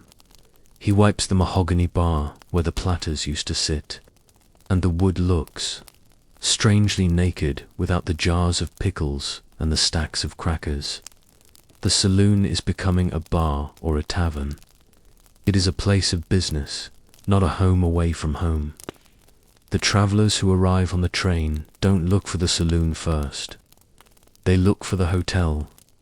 They don't want to eat with their hats on in a room filled with sawdust. They want the comfort of the modern world. As you sit in your chair, you realize that you are watching the end of a long, slow exhale. The frontier was a breath held in, a moment of intense, raw living. Now, the breath is being released. The world is settling. The dust is no longer a cloud. It is a memory. The men who built this room are aging. The old miner, whose tools once leaned against the wall, now sits in the same chair every day, his hands trembling slightly as he holds his coffee. He talks about the good old days, but his voice is thin, and the younger men at the bar don't really listen. To them, the Wild West is something they read about in the dime novels that are sold at the train station. The bartender is grey now. He still polishes the bar with the same circular motion, swish, swish. Swish, but he does it more slowly. He is part of the furniture. A living connection to a time that is being erased by the sidewalks and the streetlights outside. The kerosene lamps are being replaced by something newer. Glowing filament in a glass bulb that gives off a steady buzz, Z's light. This electricity doesn't flicker. It doesn't create dancing shadows. It pushes the darkness into the corners and holds it there. It makes the saloon look different, more tired, more worn. The mystery is being illuminated, and in the light, the saloon looks like what it is, an old wooden building in a town that is moving on. The simple foods, we have talked about the beans, The salt pork, the sourdough, the chili, they don't disappear. They just change their names. They become traditional or rustic. They move into the homes of the people, becoming the comfort food of a new generation. The memory of the saloon meal stays. In the DNA of the West, you can still taste it in the way a steak is charred over an open flame, or in the way a biscuit is broken by hand. The flavors of the frontier were too strong to be completely forgotten. They were the flavors of independence, of hardship, and of a strange, rough-hewn kindness. The saloon provided more than just calories. It provided a sense of belonging in a land that was vast and indifferent. And though the buildings are gone and the sawdust has been swept away, that feeling remains. It is the feeling of coming in from the cold. It is the feeling of a full stomach and a warm fire. The saloon is silent now. The last lamp has been turned off.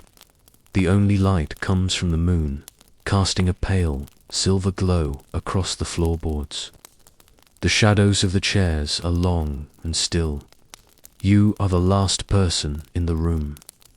You stand up from your oak chair, and it doesn't creak this time. It is a solid, silent weight.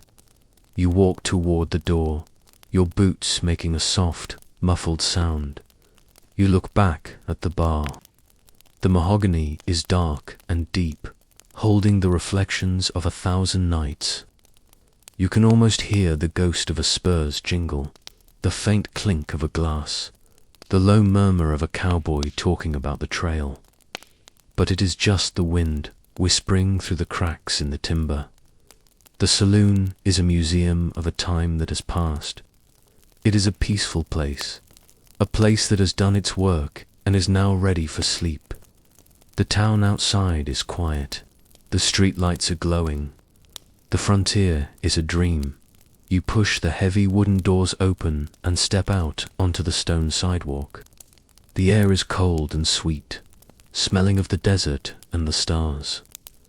You look down the street and see the silhouettes of the new buildings, the telephone wires stretching like spider webs against the sky.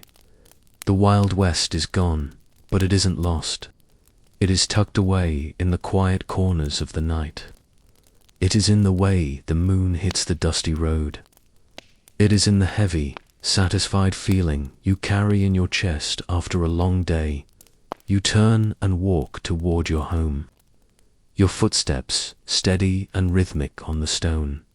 Clack, clack, clack. You are part of the new world, but you carry the old one with you. You carry the warmth of the saloon, the smell of the wood smoke, and the memory of the beans and the bread. The story is finished. The journey is complete. The lamps are out, and the world is at peace. A message for the listener as you settle into your own bed. Feel the weight of your blankets, as solid and comforting as a heavy wool coat. Feel the pillow beneath your head, soft and welcoming. Your own day is behind you now. Just like the era of the frontier, the worries and the noise of the modern world are fading away, replaced by a deep, velvety darkness. You are safe. You are warm. You are in a place of absolute stillness.